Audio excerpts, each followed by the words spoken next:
ஓம் சாய்ராம். சாய் என்பர்கள் அனைவருக்கும் என் இனிய காலை வணக்கம். அனைவருக்கும் இனிய ராமநவமி திருநாள் நல்வாழ்த்துக்கள். இன்றைய தினம் ஸ்ரீராம நவமி. பாபாவினுடைய ஷீரடியில் கோலாகலமாக ஒரு சில பண்டிகைகள் கொண்டாடப்படும். அதில் குறிப்பாக இந்த ஸ்ரீராம நவமி மிகவும் சிறப்பாக கோலாகலமாக கொண்டாடப்படும்.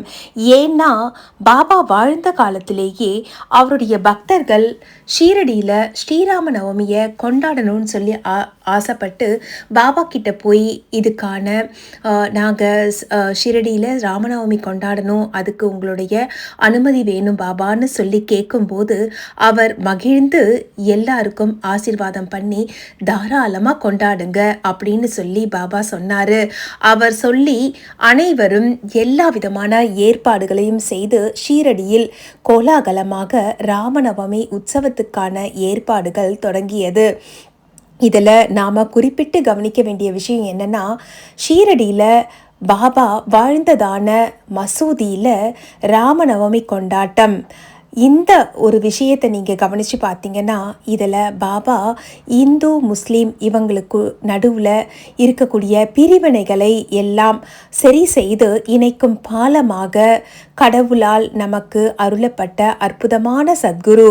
அவர் சொல்வார், ராமனும் ரஹீமும் ஒன்றே, உங்களுக்குள்ள எந்த விதமான பேதமும் எப்போதும் இருக்கக்கூடாது அப்படின்னு சொல்லி சொல்வார்.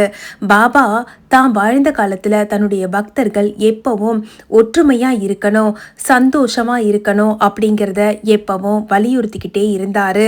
அந்த காலகட்டத்தில் ராமநவமி கொண்டாடக்கூடிய அந்த நாளில் தான் முஸ்லீம்களின் பண்டிகையான உருஸ் விழாவும் கொண்டாடப்படும். இதில் பாபா என்ன சொன்னார்னா, இதில் 2 விழாவும் எந்த விதமான தடையும் இல்லாமல் ஒத்துமையாக சந்தோஷமாக கொண்டாடணும் அப்படின்னு சொல்லி, ஒரு பக்கம் ராமருக்கான கோஷம் ஸ்ரீராம ஜெயராம ஜெய ஜெய ராமா அப்படின்னு சொல்லி மசூதியில் ராமநவமிக்கான கொண்டாட்டங்கள் நடக்கும். அதோட உருஸ் திருவிழா, அதாவது பாபாவினுடைய நிம்பாரில் பாபாவினுடைய பக்தர்கள் எல்லாரும் தட்டில் சந்தன குழம்பு கொண்டு வந்து அந்த நிம்பாரில் அவங்க தடவுவாங்க. இந்த விழாவும் கொடியேற்றத்தோட ரொம்பவே சிறப்பாக ஷீரடியில் நடந்ததுங்க. இந்த கொடிகளை எல்லாம் வந்துட்டு கொண்டு வர்றது பார்த்திங்கன்னா, பாபாவினுடைய மிக பெரும் அடியவரான தாமு அண்ணா அப்படிங்கிறவருக்கு பாபா வந்து அனுமதி கொடுத்துருப்பாரு. இப்போ வரைக்கும் ஷீரடியில் நடக்கக்கூடிய உற்சவத்தில் இந்த தாமு அண்ணா அவங்களுடைய பரம்பரையை சேர்ந்தவங்க தான் அந்த கொடியை தயார் செஞ்சு கொண்டு வந்து இந்த ராமநவமி உற்சவத்தை வெகு சிறப்பாக கொண்டாடுறாங்க. பாபா தான் வாழ்ந்த காலத்தில் தன்னை நோக்கி வந்த பக்தர்களுக்கு அருள் செய்து அவர் சொல்லக்கூடிய ஒரே வார்த்தை என்னன்னா, இதெல்லாம் நான் கடவுளுடைய பிரதிநிதியாக இருந்து தான் செய்கிறேன், இதை உங்களுக்கு அருளியது அந்த பரமாத்மாவாகிய ராமரே அப்படின்னு சொல்லி சொல்வார். யாருக்காவது நோய்கள் ஏதாவது இருந்ததுன்னா அதையெல்லாம் குணப்படுத்தி அல்லாஹ் உங்களை சரி செய்வார், அவர் தான் இதை சரி செய்தார்னு சொல்லி மக்களிடையே மத நல்லிணக்கத்தை எப்போவுமே பாபா செய்து கொண்டே இருந்தார். இப்போதும் இந்த திருவிழா பார்த்திங்கன்னா எந்த விதமான பேதமும் இல்லாமல் மத ஒத்துமையோட ஷீரடியில் கோலாகலமாக நடந்துக்கிட்டு வருது.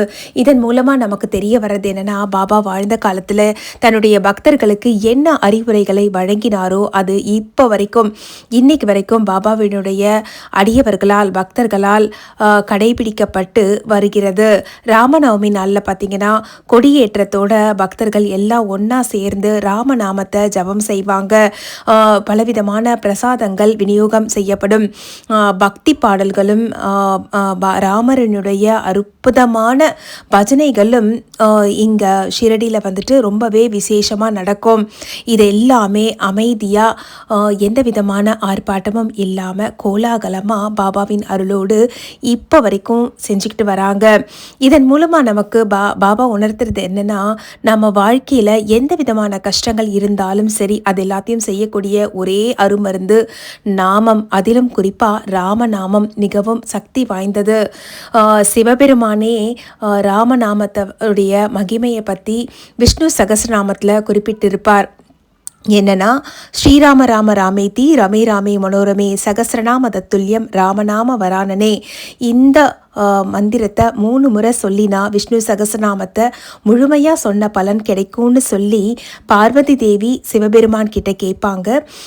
எல்லாராலையும் விஷ்ணு சகசநாமத்தை உச்சரிக்கக்கூடிய அந்த வல்லமை இருக்காது, எளிய உபாயம் தர முடியுமா பெருமானே அப்படின்னு சொல்லி கேட்கும்போது சிவபெருமானால் அருளப்பட்டது தான் இந்த வாய்மொழி வார்த்தை. என்னன்னா, ராமா அப்படிங்கிற 2 எழுத்து மந்திரம் மிகவும் சிறந்த மந்திரம். இதை சொல்லும்போது நமக்குள்ள ஒரு உற்சாகம் பிறக்கும். நமக்குள்ள இருக்கக்கூடிய மன அழுத்தம், நோய் அத்தனையும் தீர்ந்து ஒரு உற்சாகம் வரும்.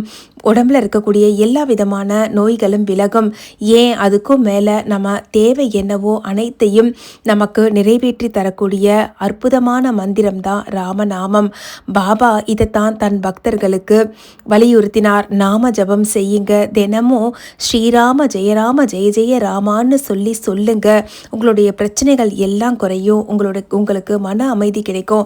ஏன், உங்களுடைய வாழ்க்கையே நல்ல விதத்தில் மாறும்னு சொல்லி பாபா சொல்வார். அவர் சொல்லக்கூடிய விஷயங்கள்ல மிகவும் முக்கியமானது நம்பிக்கை, பொறுமை. இது 2ம் நாம கடைபிடிக்கிற பட்சத்தில் வெற்றி நமக்கு நிச்சயமா கிடைக்கும்னு சொல்லி சொல்வார். அதோடு அவர் வலியுறுத்திய முக்கியமான விஷயம் நாம ஜபம், அதிலும் குறிப்பாக ராம நாம ஜபம். இதை நாம் செய்கிற பட்சத்தில் நமக்கு வாழ்க்கையில் என்ன சங்கடங்கள் இருந்தாலும் ராமரின் அருளோடும் சாயிநாதரின் அருளோடும் எல்லாம் சரியாக நடந்து நமக்கு வாழ்க்கையில் நல்ல ஒரு முன்னேற்றம் கிடைக்கும். பாபாவினுடைய அருளையும் ஸ்ரீராமரினுடைய அருளையும் பெறுவதற்கான அற்புதமான நாள் தான் இந்த ஸ்ரீராம நவமி. நீங்களும் உங்கள் வீட்டில் எளிய முறையில் பாபாவையும் ஸ்ரீராமரையும் வழிபாடு செஞ்சு அளப்பரிய அற்புதமான பலன்களை பெற என்னுடைய நல்வாழ்த்துக்கள். எளிய முறையில் நீங்கள் வீட்டில் பூஜை செய்தாலே போதுங்க. பாபாவும் சரி ராமரும் சரி 2 பேருமே நமக்கு அருளை வாரி வழங்குவார்கள் என்பதில் சிறிதளவும் ஐயமில்லை. உங்கள் வீட்டுக்கு அருகில் பாபாவினுடைய ஆலயம் இருந்தால் அந்த ஆலயங்களில் இந்த ராமநவமி உற்சவம் வெகு சிறப்பாக நடக்கும். முடிஞ்சால் அதிலையும் கலந்துக்கோங்க. உங்களுடைய எல்லா விதமான சங்கடங்களும் நீங்கி சந்தோஷம் பெருகும். அனைவரும் ஒன்றாக இணைந்து ராமநாமம் ஜெபிப்போம். சாயியின் அருளோடு நமக்கு சகலமும் கிடைக்கும். ஸ்ரீ சாயி பணிக. அனைவருக்கும் சாந்தி நிலவட்டும். ஸ்ரீராம ஜெயராம ஜெய ஜெய ராம. இந்த பதிவு உங்களுக்கு பிடிச்சிருந்ததுன்னா ஒரு லைக் கொடுக்கலாம். அதோட உங்களுடைய நண்பர்களுக்கும் ஷேர் செய்து நம்மளுடைய சேனல் சாய் சாத்விக் லைஃப் ஸ்டைலை சப்ஸ்கிரைப் பண்ணுங்கள். இன்னும் இது மாதிரியான அற்புதமான பாபாவினுடைய சம்பந்தப்பட்ட பதிவுகள் உங்களுக்காக காத்திருக்கிறது. இணைந்திருங்கள். சாய் சாத்விக் லைஃப் ஸ்டைல் மற்றும் ஒரு அற்புதமான பதிவோடு உங்கள் அனைவரையும் மீண்டும் சந்திக்கிறேன். நன்றி, வணக்கம். ஓம் ஸ்ரீ சாய்ராம்.